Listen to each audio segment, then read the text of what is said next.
Hello friends, आज हम अलंकार पढ़ेंगे। तो चलिए पढ़ते हैं। अलंकार काव्य की शोभा बढ़ाने वाले तत्व को अलंकार कहते हैं।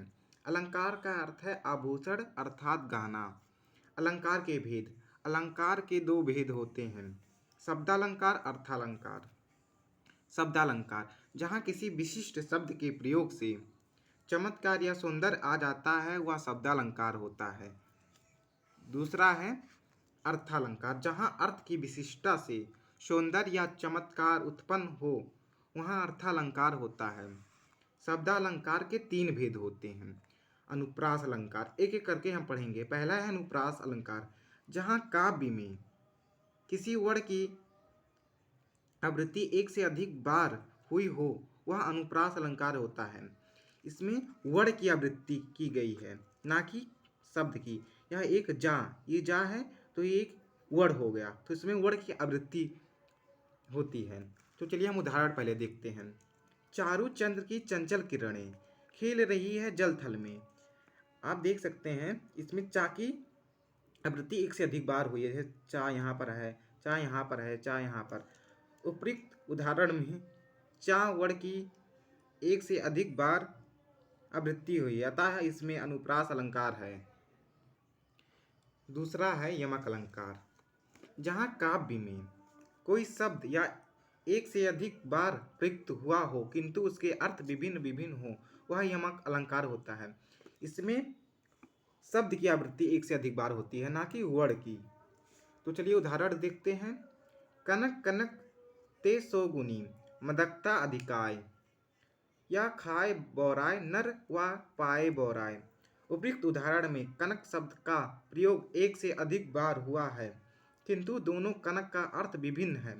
यह कनक का अर्थ एक कनक का अर्थ धतूरा तथा दूसरे कनक का अर्थ सोना है। इसमें क्या होता है कि एक शब्द की आवृत्ति एक से अधिक बार होती है और उस दोनों का अर्थ विभिन्न विभिन्न होता है। तो देखिए इसमें कनक दो बार आया है, एक से अधिक बार आवृत्ति हुई है। एक कनक का अर्थ है धतूरा, दूसरे कनक का अर्थ है सोना।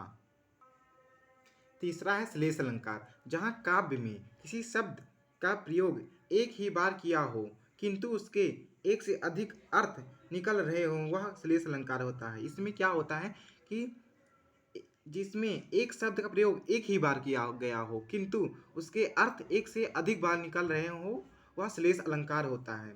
तो उदाहरण देखते हैं। रहीमन पानी रखिए बिन पानी सब सून, पानी गए उन उबेर मोती मनुष्य चून। उपयुक्त उदाहरण में तीसरा पानी शब्द श्लेष है। मोती के लिए चमक, मनुष्य के लिए चरित्र तथा पानी के लिए जल के अर्थ में प्रयुक्त हुआ है, अतः यह श्लेष अलंकार है। जैसे इसमें पानी है तो इस पानी एक ही बार आया हुआ है, पर इसमें पानी का अर्थ अलग अलग बार बताया गया है। जैसे आप देख सकते हैं इसमें एक पानी का अर्थ है मनुष्य के चरित्र तथा दूसरे चूने के लिए जल अर्थ होता है। बिना चूने बिना जल के चूना कुछ भी नहीं होता है। अब हम अर्थालंकार पढ़ते हैं। अर्थालंकार के 5 भेद होते हैं, हम एक एक करके पढ़ेंगे। उपमा अलंकार, जहाँ किसी तत्व में एक वस्तु या व्यक्ति की समानता उसके गुण धर्म और स्वरूप के कारण किसी दूसरी प्रसिद्ध वस्तु या व्यक्ति से की जाए, वह उपमा अलंकार होता है। उदाहरण हरि पद कोमल कमल से। इसमें क्या होता है कि किसी चीज़ की तुलना दूसरे चीज़ से होती है, अर्थात किसी व्यक्ति या वस्तु की तुलना दूसरे प्रसिद्ध व्यक्ति या वस्तु से की जाती है। तो चलिए देखते हैं। उपयुक्त उदाहरण में हरि के चरण की कोमलता की तुलना कमल से की गई है, अतः यह उपमा अलंकार है। इसमें तुलना होता है उपमा अलंकार में। चलिए अर्थालंकार का दूसरा भेद देखते हैं। रूपक अलंकार, जहाँ काव्य में उपमेय में उपमान का आभेद आरोप किया जाता है, वह रूपक अलंकार होता है। अगर हम सिंपल वर्डों में पढ़ें, इसमें दो व्यक्तियों अथवा वस्तुओं में गुणों में की समानता के कारण एक रूप बताई जाती है। चलिए उदाहरण देखते हैं। चरण कमल बंदो हरिराई। उपयुक्त उदाहरण में भगवान के चरण एवं कमल में एक रूपता दिखाई है, अतः इस पंक्ति में रूपक अलंकार है।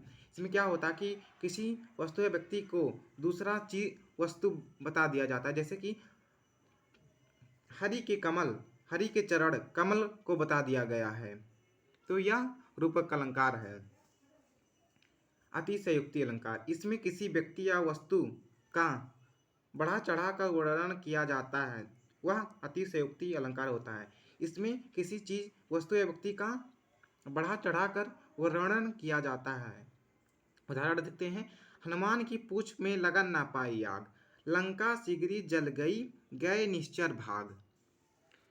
उपयुक्त उदाहरण में हनुमान की पूंछ पे आग से लंका जलने एवं निश्चरों के भाग जाने का अतिशयोक्तिपूर्ण वर्णन किया है, अतः पंक्ति में अतिशयोक्ति अलंकार है। चौथा है उत्प्रेक्षा अलंकार, जहाँ रूप गुण की अत्यंत समानता के कारण उपमेय में उपमान की कल्पना सा संभव की जाए। इसका वाचक शब्द है जनु, मनु, मानो, जनहु, मनहु, जयो आदि। अगर इसमें से कोई भी शब्द किसी काव्य में आता है तो वह उत्प्रेक्षा अलंकार होता है। तो आप इसको अच्छे से याद कर लीजिएगा। उदाहरण के लिए देखते हैं, सिर फट गए, सिर फट गया उसका, वही मानो अरुण रंग का घड़ा। तो देखिए इसमें मानो आया है, इसमें भी मानो है, तो यह उत्प्रेक्षा अलंकार हुआ।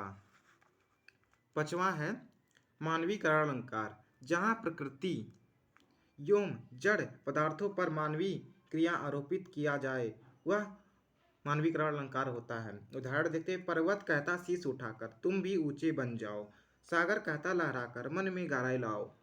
तो आप देखिए इसमें प्रकृति के पदार्थ पर मानवीय क्रियाओं का आरोप किया गया। जैसे पर्वत शीश उठाकर कुछ कह नहीं सकता और सागर लहराकर कोई चीज़ कह नहीं सकता। तो इसमें पर्वत और सागर को मानव के रूप में प्रयुक्त किया गया है, अतः यह मानवीकरण अलंकार है।